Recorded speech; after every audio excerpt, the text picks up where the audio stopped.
할렐루야. 아멘.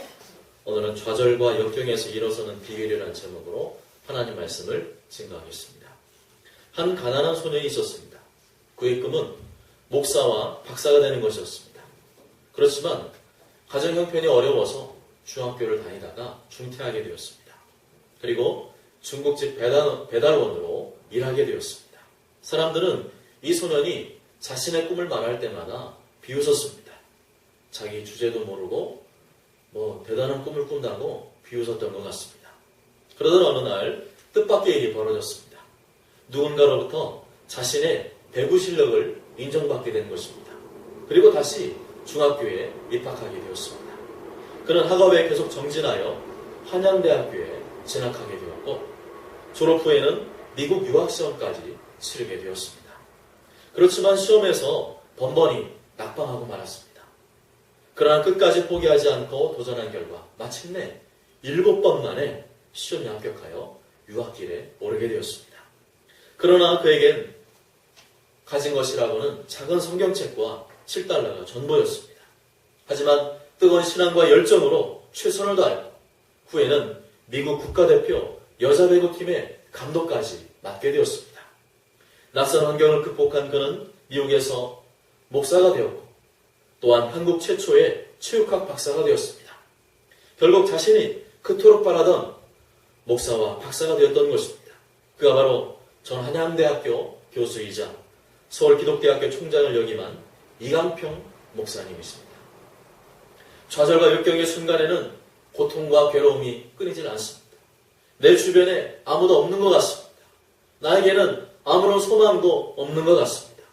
그러나 미래에 대한 꿈을 결코 포기해서는 안 됩니다.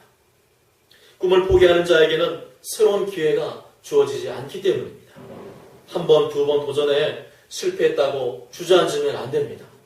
시종일관 나의 꿈을 가슴에 품고 끊임없이 도전을 해야 합니다. 그러면 하나님께서는 언젠가 그 꿈을 반드시 이루게 하실 것입니다. 우리는 이것을 믿어야 합니다.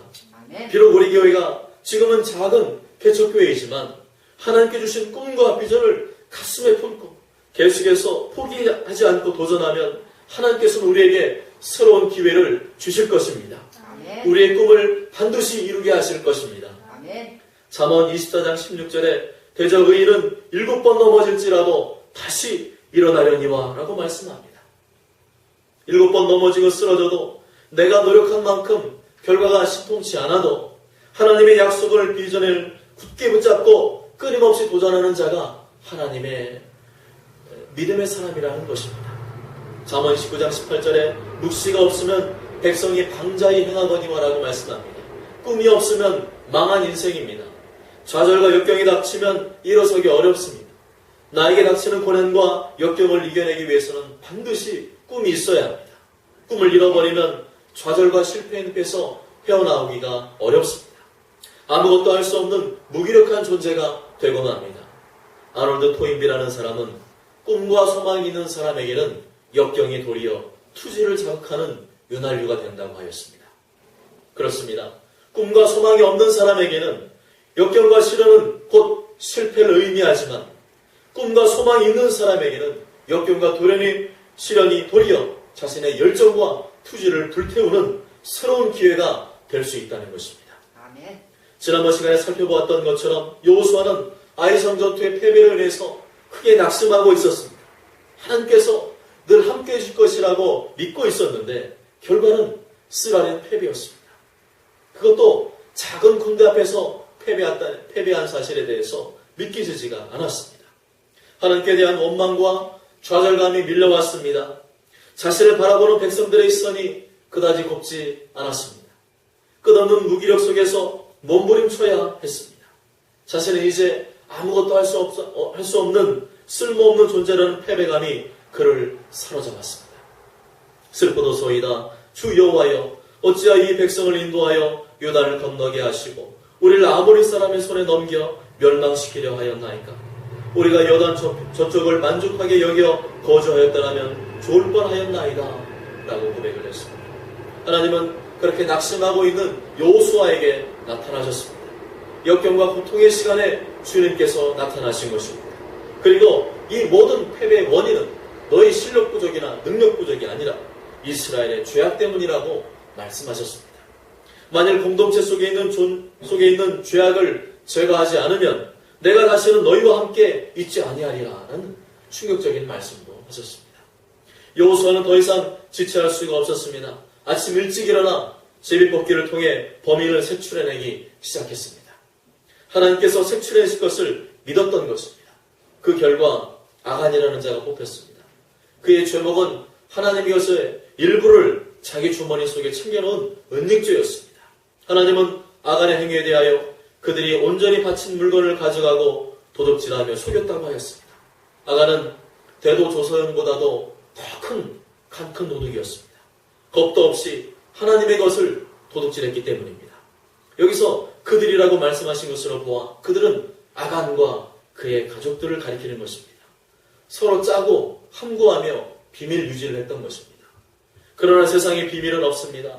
하나님 앞에서 비밀이란 존재하지 않습니다. 하나님께서 모든 것을 지켜보고 계신다는 두려운 마음을 갖지 않았던 것입니다. 결국 아간과 그의 가족들은 이스라엘 백성들로부터 돌질당하고 불사름당하여 아골골짜기에서 비참한 죽음을 맞이하게 되었습니다.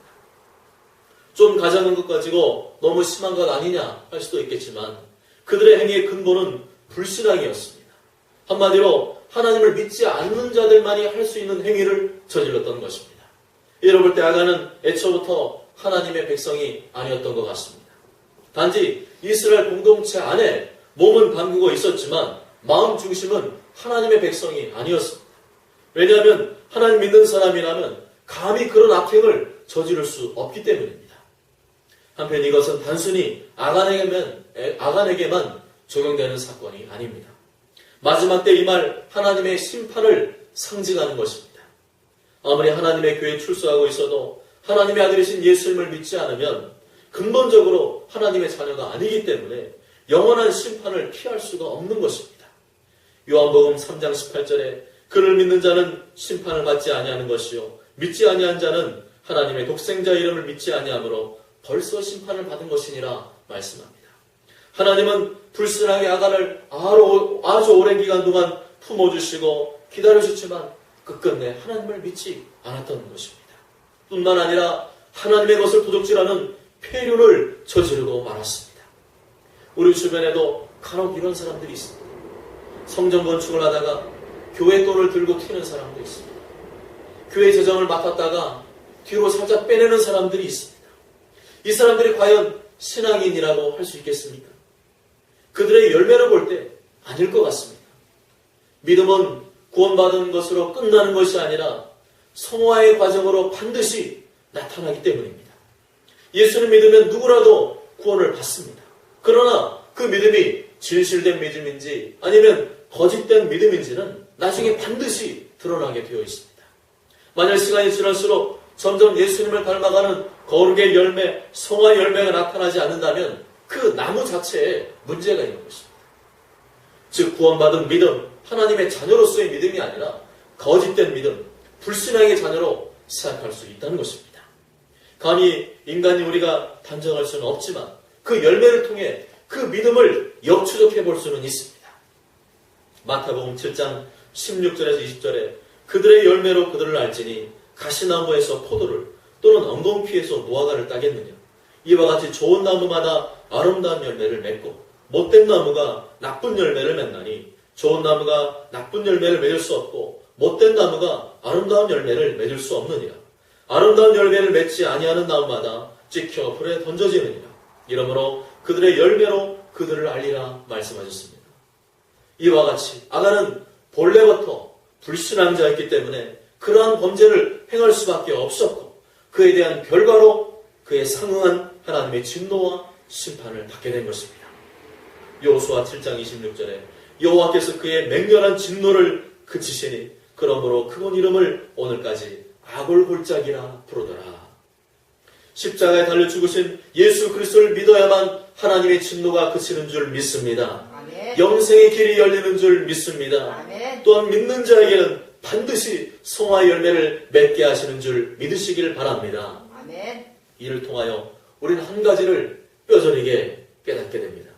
비록 좌절과 역경의 늪에 있을지라도 범죄하면 안 된다는 것입니다. 여호수아 7장 13절에 너희가 그 온전히 바친 물건을 너희 가운데서 제하기까지는 내 원수들 앞에 능히 맞서지 못하리라 말씀합니다. 고통과 아픔의 시간에는 모든 상황이 어렵기 때문에 죄의 유혹에 쉽게 빠질 수가 있습니다. 목구멍이 포도청이기 때문에 내가 당장 먹고 살기 위해서는 세상의 죄악과 타협할 수밖에 없고 하나님도 봐주실 것이라고 하는 그럴듯한 생각이 들어올 수가 있습니다. 그러나 그것은 결코 옳은 생각이 아닙니다. 도리어 사태를 점점 더 악화시키게 됩니다. 하나님께서 여호수아 군대로 하여금 원수들 앞에서 능히 맞서지 못하게 하셨던 것처럼 무기력한 인생이 될 수가 있습니다. 그러므로 나에게 닥친 좌절과 역경을 딛고 일어서기 위해서는 무엇보다도 거룩과 성결을 회복하는 일이 중요합니다. 여호수아 7장 13절에 너는 일어나서 백성을 거룩하게 하여 이르기를 너희는 내일을 위하여 스스로 거룩하게 하라 말씀하고 있습니다. 늘 엎드려 회개하지 않으면 하나님의 도우심을 받기가 어렵습니다. 죄의 유혹과 맞서지 않으면 하나님의 능력을 경험하기 어렵습니다. 아울러 나만 잘하면 되는 것이 아닙니다. 하나님은 아간의 범죄가 이스라엘의 범죄라고 말씀하셨습니다. 나의 가족뿐만 아니라 우리 교회와 한국 교회가 하나님 앞에서 범죄하지 않도록 기도하며 간구해야 합니다. 이것이야말로 수많은 좌절과 역경 중에서 일어설 수 있는 가장 첫 번째 비결인 줄 믿습니다. 아멘. 좌절과 역경에서 일어서는 두 번째 비결은 무너진 마음을 회복하는 것입니다. 오늘 본문 1절 말씀 다 함께 읽어보시겠습니다. 시작. 여호와께서 여호수아에게 이르시되 두려워하지 말라 놀라지 말라 군사를 다 거느리고 일어나 아이로 올라가라. 보라 내가 아이 왕과 그의 백성과 그의 성읍과 그의 땅을 다 내 손에 넘겨주었으니 아멘. 하나님께서는 여호수아가 패배했던 전쟁을 다시 하라고 말씀하셨습니다. 하나님께서는 아이성과의 전쟁에서 너 한번 실패했으니까 다른 족속이랑 전쟁을 하지 않으셨습니다. 다시 한번 아이 족속과 붙으라고 말씀하셨습니다. 그러나 여호수아 입장에서는 꺼려질 수도 있었습니다. 한번 패배의 쓴맛을 맛보았던 상대와 다시 맞붙는 일은 더 신중하고 조심스러울 수밖에 없기 때문입니다. 보통 올림픽 경기에서 쓴맛을 본 선수들은 자신이 당했던 설력을 되찾기 위해서 다시 4년 동안 철저히 준비하며 기다립니다. 상대 선수와 나의 역점을 면밀히 분석하고 자신의 부족한 부분을 보강하기 위해서 피나는 노력을 하게 됩니다. 그런데 하나님께서는 여호수아를 향하여서 당장 일어나 아이로 올라가라고 말씀하셨습니다. 하나님 보시기에 그만한 준비는 충분하다고 생각하신 것 같습니다. 사실 지난번 전쟁의 실패는 실력 부족이나 능력 부족이 아니었습니다. 그것은 이스라엘의 범죄 때문이었는데 아간에 심판당하여 모두 해결되었으니까 이제 올라가면 좋은 일이 생길 것이라는 말씀입니다. 일어나 아이로 올라가라. 보라 내가 아이 왕과 그의 백성과 그의 성읍과 그의 땅을 다 내 손에 넘겨주었으니 하나님은 그전부터 이스라엘과 올라가기를 원하셨고 그 땅을 차지하기를 원하셨습니다. 그런데 조건이 안 되니까 못하셨던 것입니다. 그런데 그 원인이었던 죄의 문제가 해결되었으니 이제 마음껏 올라가라는 것입니다. 올라가면 이긴다는 것입니다. 왜 그렇습니까? 이전에는 이스라엘의 죄악 때문에 하나님과 함께 할 수가 없었지만 이제부터는 하나님께서 동행해 주시고 그들의 대적을 이스라엘 손에 넘겨주셨기 때문입니다. 한편 이 전쟁에서 승리를 마음껏 누리기 위해서는 여호수아의 무너진 마음이 회복되어야만 했습니다. 아무리 진성찬을 차려놓아도 먹을 마음이 없으면 죽어도 먹지 않습니다. 먹을 마음이 있어야 맛있게 왕성하게 먹을 수가 있는 법입니다. 실현당한 청년이 곧바로 연애하고 싶은 마음이 생기겠습니까? 연인과의 가슴 아픈 추억들이 여전히 머릿속에 맴돌고 있는데 그게 가능하겠습니까? 먼저 마음의 상처와 아픔이 치유되어야만 연애할 의욕도 생기는 것입니다. 여호수아는 아직 패배 아픔이 채 가시지 않은 상태였습니다. 이런 상태에서 전쟁에 참전하는 것은 무리였습니다. 아무리 하나님께서 승리를 보장해 주셨어도 잔치를 배설해 주셨어도 본인이 이스라엘 군대의 지도자로서 돌격 앞으로 하지 않으면 아무 일도 일어나지 않는 것입니다. 의욕이 상실된 상태에서는 아무리 좋은 조건을 제시해 주어도 하지 않는 법입니다. 하나님은 여호수아 이런 마음을 아시고 먼저 마음을 위로해 주셨습니다. 여호와께서 여호수아에게 이르시되 두려워하지 말라, 놀라지 말라 말씀하셨습니다. 아무나 위로한다고 위로가 되는 것이 아닙니다. 내가 좋아하고 신뢰하는 사람이 나를 위로해 주어야만 위로가 되는 것입니다. 하물며 창조자 하나님께서 여호수아를 위로해 주셨으니 여호수아의 마음이 얼마나 큰 위로를 받았겠습니까? 또 필요적절한 말로 위로를 해야 되지 쓸데없는 말로 위로를 하면 도리어 역효과가 날 수가 있습니다. 하나님께서는 여호수아의 소심한 성품을 너무도 잘 아셨습니다. 낙심했을 뿐만 아니라 사기가 완전히 꺾었음을 잘 알고 계셨습니다. 그래서 두려워하지 말라, 놀라지 말라. 여호수아 1장에서는 강하고 담대하라, 강하고 담대하라, 두려워하지 말며 놀라지 말라 말씀하셨습니다. 그런데 이 말씀이야말로 여호수아에게 가장 필요한 말씀이었습니다. 저도 하나님의 위로를 경험한 적이 있습니다. 지금은 제가 건강합니다만 약 10여 년 전에 신학대학원에 다닐 때 영적으로나 육체적으로나 굉장히 힘들었던 때가 있었습니다. 그때 하나님께서 종종 제 마음에 주셨던 음성이 있습니다. 방수야, 내가 너를 사랑한다. 방수야, 내가 너를 사랑한다. 그 음성이 어찌나 차분하고 가슴에 와 닿았던지 눈물이 울컥 하고 났던 적이 한두 번이 아니었습니다. 비록 짧은 음성이었지만 저에게 꼭 필요한 말씀이었고 저에게 힘과 용기를 주시는 하나님의 말씀이었습니다. 사랑 여러분, 이 시간 강하고 담대하라, 두려워하지 말며 놀라지 말라는 주님의 음성을 들으시길 바랍니다. 아멘. 이 말씀을 믿음으로 받으시길 바랍니다. 아멘. 무너진 마음과 상처가 치유되고 회복되시기를 바랍니다. 아멘. 그리하여 저 여러분 모두가 우리에게 닥치는 좌절과 역경을 능히 극복하게 되시길 주님의 이름으로 축복합니다. 아멘. 마지막 세 번째, 좌절과 역경을 극복하기 위한 비결은 하나님보다 앞서면 안 된다는 것입니다. 따라해 보실까요? 하나님보다 앞서면 안 된다. 안 된다. 2절 말씀을 다 같이 읽어보시겠습니다. 시작. 너는 여리고와 그 왕에게 행한 것 같이 아이와 그 왕에게 행할 때 오직 거기서 탈취할 물건과 가축은 스스로 가지며 너는 아이 성 뒤에 복병을 둘지니라 하시니. 아멘. 우리에게는 근심되고 염려되는 일들이 많이 있습니다. 그래야 할 때 우리의 마음은 조급해집니다. 문제가 속히 해결되기를 바랍니다. 그러다 보면 하나님보다 앞서게 되고 미리 예비하신 하나님의 복을 누리지 못하는 결과를 경험하게 됩니다. 하나님께서는 여리고 전투에서 획득한 전리품들을 하나도 남김없이 하나님의 곳간에 드리라고 하셨습니다. 그러다 보니까 이스라엘 백성들의 마음속에 좀 불만이 생겼을지도 모릅니다. 저것 중에 조금이라도 주시면 안 될까? 왜 저걸 다 전부 다 여호와의 곳간에 드리라고 했을까? 하면서 마음속에 조금이라도 전리품 중에 일부라도 갖고 싶은 마음이 생겼을 것입니다. 아간은 이 유혹을 뿌리치지 못하고 탐욕을 부리다가 망했습니다. 그저 인간적인 생각과 판단으로 자신의 욕심을 채우려고 했습니다. 물론 잠시는 내 것이 되었고 아주 조금은 내 것이 되었지만 그로 인해서 하나님의 큰 진노와 심판을 당하게 되었습니다. 이 얼마나 어리석은 일입니까? 아간에게는 하나님을 향한 믿음이 없었습니다.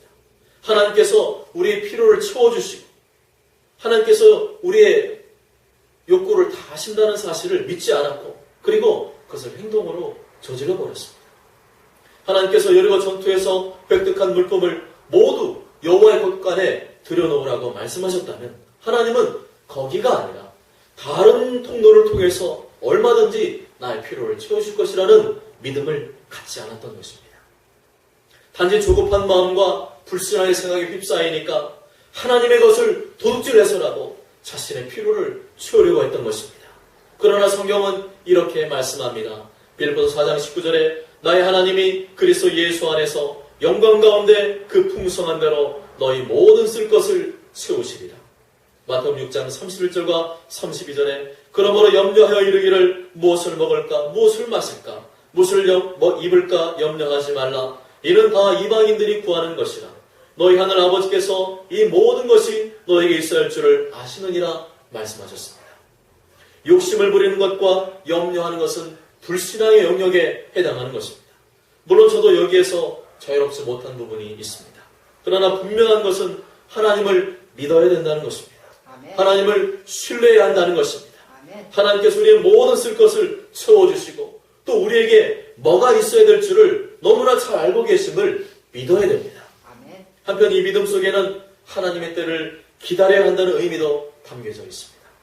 하나님께서 다 알아서 해주실 것이지만 하나님께 주실 때까지 염려하지 않고 기다리는 것이 믿음이라는 것입니다. 아멘. 2절에 너는 여리고와 그 왕에게 행한 것 같이 아이와 그 왕에게 행하되 오직 거기서 탈취할 물건과 가축은 스스로 가지라 말씀하십니다. 어떻습니까? 이 말씀 통해 알 수 있는 것은 하나님께서는 아이성 전투에서 승리하게 하실 것이고 그 아이성 전투에서 획득한 전리품은 다 이스라엘 백성들에게 준다는 것입니다. 여리고 전투에서 얻었던 전리품은 다 하나님의 것이었지만 아이성 전투에서 얻게 된 전리품은 이제는 우리 거라는 겁니다. 다 차례가 있고 순서가 있음을 주님은 알려주시는 것입니다. 누구는 잘 돼서 또 누구는 부흥해서 많은 것을 가졌다고 해서 그것은 내 거 아닙니다. 내 것은 따로 있습니다. 그거는 그 사람의 것이고 내 거는 따로 있습니다. 그것에 욕심부리거나 그것을 억지로 빼앗으려고 해서는 안 됩니다. 조급하게 생각하고 인간적이고 불신앙적인 마음을 품어서는 안 된다는 것입니다. 또한 2절 하반절에 너는 아이성 뒤에 복병을 둘지니라 말씀합니다. 즉 하나님께서 아이성 전투에서 승리할 수 있는 지혜도 주시고 전략도 주셨던 것입니다. 인간의 생각과 판단으로 첫 번째 아이성 전투에 참여했다가 이스라엘 군대가 패배했습니다. 그때 하나님의 음성을 듣기 위해 집중하고 좀 더 여유로운 마음을 가졌더라면 그런 일은 없었을 것입니다. 단지 예전에도 이런 식으로 해서 승리했으니까 그냥 성급한 마음으로 달려들었던 것입니다. 그러나 하나님은 정확한 지혜를 주셔서 두 번째 아이성 전투에서는 크게 승리하게 하셨습니다. 사랑 여러분, 하나님의 음성을 듣는 일이 우선입니다. 말씀을 듣고 기도하는 가운데 주시는 하나님의 감동과 확신으로 해야 합니다. 그저 예전의 습관대로 내 눈의 판단과 생각으로 해서는 안 됩니다. 하나님의 음성을 통해 주시는 하늘의 지혜로 감당하시길 바랍니다. 아멘. 여러분이 역경과 좌절 가운데 있을수록 더욱더 거룩과 성결을 유지하시길 바랍니다. 아멘. 주님의 손길을 통하여 무너진 마음을 회복하시길 바랍니다. 아멘. 하나님께서 우리의 모든 필요를 채우신다는 믿음을 갖고 앞서지 마시기를 바랍니다. 아멘. 그리하여 저는 모두가 모든 일에서 승리하고 하나님께서 예비하신 큰 은혜와 축복을 경험하게 되시길 주님의 이름으로 간절히 축복합니다.